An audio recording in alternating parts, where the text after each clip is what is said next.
Welcome to my new video. ഇന്ന് നമ്മൾ പഠിക്കുന്നത് ക്ലാസ് 7 ഇംഗ്ലീഷിൻ്റെ ഫസ്റ്റ് ലെസണായ ദ റിവർ സ്പോക്ക് എന്ന് പറയുന്ന ലെസണിൻ്റെ ക്വസ്റ്റ്യൻ ആൻസറും ഒപ്പം തന്നെ ആ ലെസൺ എഴുതിയ ആളിനെ കുറിച്ചുമാണ്.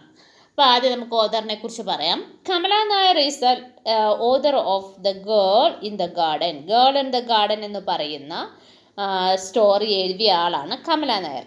ആ കമല നായരുടെ പ്രത്യേകതയാണ് നമ്മളിനി പറയുന്നത്. ആ പുസ്തകം, അതായത് the girl in the garden എന്ന് പറയുന്ന പുസ്തകം 4 ഭാഷകളിലേക്ക് ട്രാൻസ്ലേറ്റ് ചെയ്യപ്പെട്ടിട്ടുണ്ട്. 4 ഭാഷകളിലേക്ക് വിവർത്തനം ചെയ്യപ്പെട്ടിട്ടുണ്ട്. അതുകൊണ്ട് തന്നെ she became a national book seller in Italy. ഇറ്റലിയിലാണ് ഇപ്പോൾ കമല നായർ ജീവിക്കുന്നത്. അപ്പോൾ കമല നായർ ഇറ്റലിയിലെ ഒരു നാഷണൽ ബുക്ക് സെല്ലറായിട്ട് മാറി. എന്തുകൊണ്ട്? The girl in the garden എന്നവർ എഴുതിയ പുസ്തകം 4 ഭാഷകളിലേക്ക് വിവർത്തനം ചെയ്യപ്പെട്ട് അത് പബ്ലിഷ് ചെയ്യപ്പെട്ടപ്പോൾ, അത് വിറ്റുപോയപ്പോൾ അവർ ബെസ്റ്റ് ബുക്ക് സെല്ലറായി. And her work are heavily inspired by harmonious blend of nature and architecture. അതായത് പ്രകൃതിയും വാസ്തുവിദ്യയും ഒരുപോലെ വളരെ മനോഹരമായി അലിഞ്ഞു ചേർന്നിട്ടുള്ള സ്റ്റോറീസാണ്, അല്ലെ എഴുത്തുകളായിരുന്നു ഈ കമല നായരുടേത്. നമുക്ക് ആ ലെസൺ വായിക്കുമ്പോഴേ മനസ്സിലാവും അല്ലേ, വളരെ മനോഹരമായി പ്രകൃതിയെക്കുറിച്ച് പറഞ്ഞിട്ടുണ്ട്. ഇനി നമുക്ക് അതിൻ്റെ ക്വസ്റ്റ്യൻ ആൻസറിലേക്ക് പോവാണേ. Why does the writer describe different aspects of the nature in great detail at the beginning of the story. സ്റ്റോറിയുടെ ആദ്യം തന്നെ ഈ റൈറ്റർ, അതായത് നമ്മുടെ ഓതർ കമല നായർ, വളരെ മനോഹരമായി പ്രകൃതിയെക്കുറിച്ച് പറഞ്ഞിട്ടുണ്ട് അല്ലേ. എന്തുകൊണ്ടായിരിക്കും?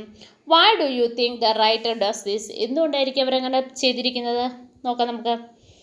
The writer describe the kingfisher's blue wings, the green lizard, the river to create a beautiful picture and show Janvi's love for nature. അതായത് വളരെ മനോഹരമായിട്ട് കിങ് ഫിഷറിൻ്റെ ആ ബ്ലൂ വിങ്സിനെ കുറിച്ച് പറയുന്നുണ്ട്, ഗ്രീൻ ലിസാർഡിനെ കുറിച്ച് പറയുന്നുണ്ട്, ആൻഡ് ആ മനോഹരമായ റിവറിനെ കുറിച്ച് പറയുന്നുണ്ട്.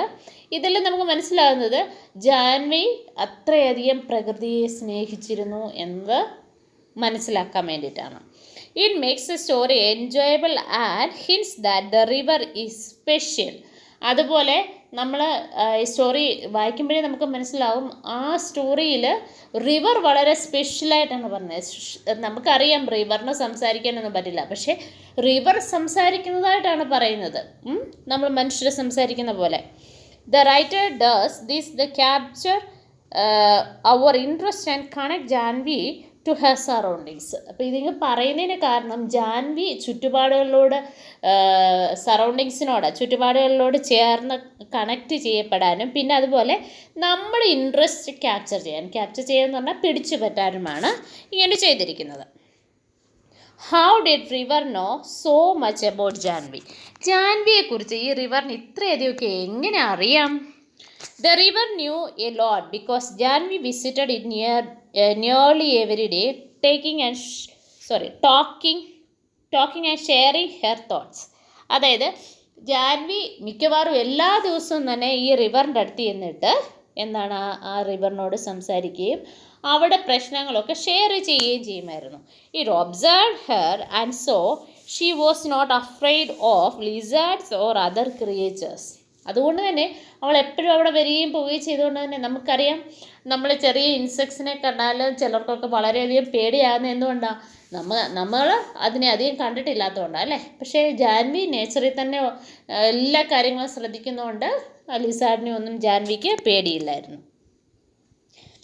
Janhvi says, and I am so old now they will never let me go.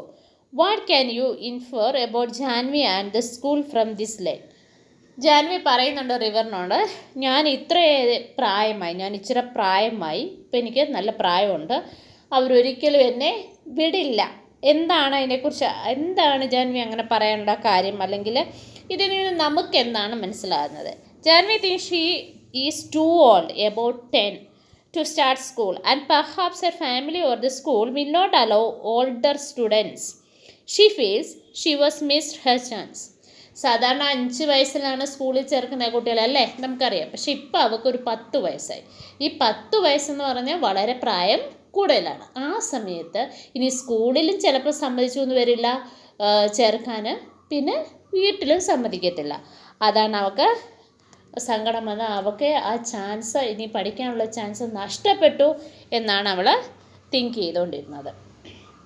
Why did River laugh when Janvi said she would be scored at school? Janhvi പറയുന്നുണ്ട് അല്ലേ ലെസണിനകത്ത്, എനിക്ക് സ്കൂളിനെ കുറിച്ച് ആലോചിക്കുമ്പോഴേ പേടിയാണ്.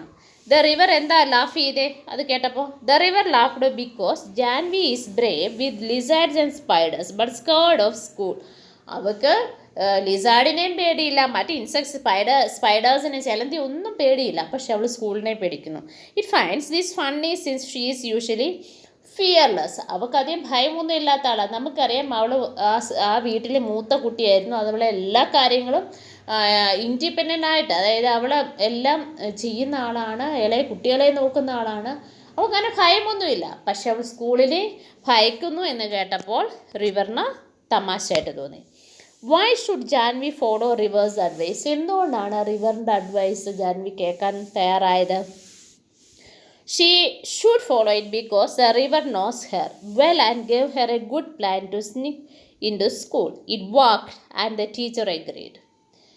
അവൾ റിവറിനെ അനുസരിക്കാൻ, റിവറിന് അവളെക്കുറിച്ചെല്ലാം അറിയാം. അവൾ നല്ല കുട്ടിയാണ്, അവൾക്ക് പഠിക്കാൻ ഇൻട്രസ്റ്റ് ഉണ്ട്. പക്ഷേ എന്താ പ്രശ്നം? അവിടെ ഫാമിലി മെമ്പേഴ്സ് വരെ അലോ ചെയ്യാതിരുന്നതുകൊണ്ടാണെന്നൊക്കെ അറിയാം. സോ അതുകൊണ്ട് റിവർ അവൾക്ക് കൊടുത്ത അഡ്വൈസ് അവൾ അക്സെപ്റ്റ് ചെയ്യുകയാണ്. അതുകൊണ്ട് തന്നെ അത് വർക്കൗട്ട് ആകുകയും ചെയ്തു. ടീച്ചറും എഗ്രി ചെയ്തു പഠിപ്പിക്കാം എന്നല്ലേ. How does a conversation between Janvi and the river make the story more appealing? അതായത് ഇവർ തമ്മിലുള്ള കൺവെർസേഷൻ ഉണ്ടല്ലോ, അതായത് സംഭാഷണങ്ങൾ, അത് കൂടുതൽ മനോഹരമായത് എങ്ങനെയാണ്? The talking river makes the story exciting and magical. അതായത് റിവർ ടോക്ക് ചെയ്യുന്നു, സംസാരിക്കുന്നു എന്നത് തന്നെ വളരെ എക്സൈറ്റിംഗ്, വളരെയധികം സന്തോഷം വരുന്ന ഒരു മാജിക് പോലെ അല്ല. നമുക്കറിയാമല്ലോ, നമ്മളൊന്നും റിവർ സംസാരിക്കുന്നത് കേട്ടിട്ടില്ല. River's Janvi's hopes and fears keeping us eager to know what happens next.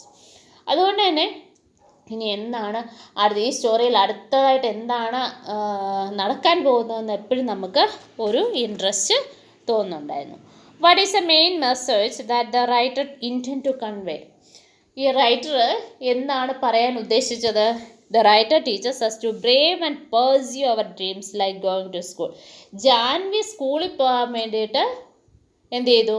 അവൾ ധൈര്യം കാണിച്ചു. അവൾക്ക് ആ ഡ്രീം ഉണ്ടായിരുന്നു, സ്കൂളിൽ പോകണം, പഠിക്കണം, നല്ല ജോലി കിട്ടണം, അവൾക്കൊരു ടീച്ചറാകണം, അങ്ങനെയൊക്കെ ആഗ്രഹങ്ങളുണ്ടായിരുന്നു. അപ്പോൾ അത് അവൾ എന്ത് ചെയ്തു? അവളുടെ ആഗ്രഹങ്ങൾ നടക്കാൻ വേണ്ടി അവൾ കഷ്ടപ്പെട്ടു അല്ലേ. അതുപോലെ തന്നെ നമ്മൾ ചെയ്യണമെന്ന്. It also shows the girls can do anything boys can if they try well. അതുപോലെ ബോയ്സ് എന്ത് ചെയ്താലും അല്ലെ എന്തെങ്കിലുമൊക്കെ ചെയ്യുന്നുണ്ടല്ലേ, ബോയ്സ് ചെയ്യുന്നു, അത് നമുക്ക് ഗേൾസിന് പറ്റില്ല എന്നല്ല. ബോയ്സ് ചെയ്യുന്ന എല്ലാ കാര്യങ്ങളും ഗേൾസിനും ചെയ്യാൻ പറ്റും എന്നും റിവർ പറയുന്നുണ്ടല്ലോ. അപ്പോൾ നമ്മുടെ ഡ്രീംസ് നമ്മൾ പെർസ്യൂ ചെയ്യണം. നമ്മുടെ ഡ്രീംസ് എന്താണോ അത് നടക്കാൻ വേണ്ടി നമ്മൾ കഷ്ടപ്പെടണം, അതിൻ്റെ പേര് വഴി അന്വേഷിക്കണം, അത് സക്സസ്ഫുള്ളായിട്ട് നമുക്ക് നമ്മുടെ ജീവിതത്തിലേക്ക് കൊണ്ടുവരണം. അതാണ് ഈ ലെസൺ പറയുന്നത്.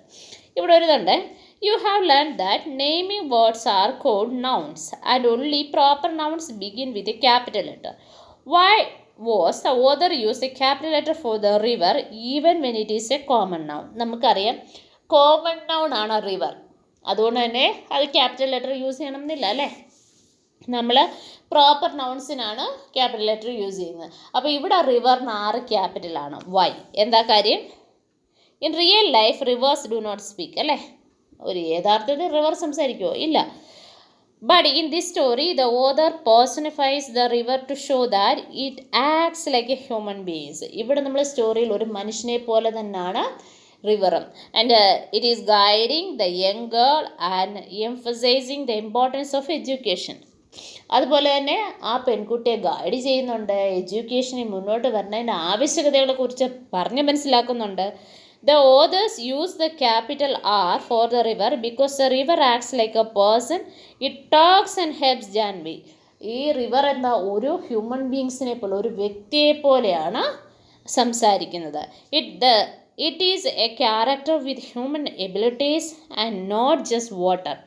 This helps the readers feel that the river has its own voice, feelings and wisdom, making it more powerful and meaningful to the story.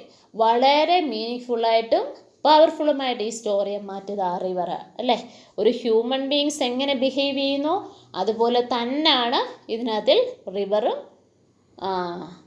Behave ചെയ്യുന്നത്. അപ്പോൾ അതുകൊണ്ട് തന്നെ അതൊരു ആ റിവർ എന്ന് പറയുന്നതിനെ പേഴ്സണിഫൈസ് ചെയ്തേക്കും, അതായത് ഒരു വ്യക്തിയായിട്ട് കാണിച്ചിരിക്കുകയാണ്. അതുകൊണ്ടാണ് അവിടെ ആർ ക്യാപിറ്റൽ യൂസ് ചെയ്യുന്നത്. മനസ്സിലായല്ലോ? Thank you. നമുക്കിതിൻ്റെ കുറച്ച് ടെക്സ്റ്റ് വർക്ക്സ് കൂടെ ഉണ്ട്, അത് നമുക്ക് അടുത്ത വീഡിയോയിൽ കാണാം. Okay, thank you.